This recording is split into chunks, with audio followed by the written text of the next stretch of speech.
जब युद्ध भूमि में एक ऐसा राक्षस उतरने वाला हो जिसे देखकर देवता भी कांप उठें, तब जीत सिर्फ ताकत से नहीं बल्कि बुद्धि और विनम्रता से होती है। जब सुबह कुंभकर्ण से युद्ध होने वाला था, उस समय पूरी रामायण की सेना चिंतित थी। वो कुंभकर्ण जिसकी शक्ति के आगे देवता भी कांपते थे, जो नींद से जागते ही विनाश का तूफान बन जाता था। उस दिन सुबह सुबह हनुमान जी राम जी के पास पहुंचे। उस समय राम जी ध्यान में लीन थे।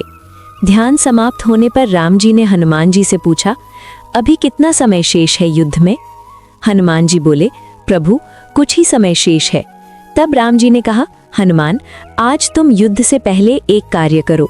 इस पात्र को लो और किसी भी व्यक्ति से जल लेकर आओ जो सबसे पहले तुम्हें मिले। हनुमान जी तुरंत निकल पड़े। रास्ते में उन्हें एक साधारण वृद्ध मिला। उन्होंने उससे विनम्रता से जल मांगा। वो वृद्ध मुस्कुराया और अपने पात्र से जल भरकर दे दिया।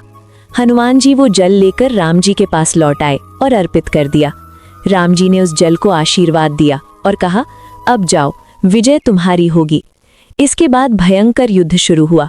कुंभकर्ण अपने विशाल रूप में सबको रौंदता हुआ आगे बढ़ रहा था।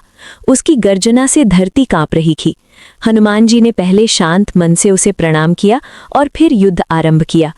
कुंभकर्ण ने अपनी पूरी शक्ति लगा दी, पर हनुमान जी का साहस और विनम्रता उसके सामने अडिग रही।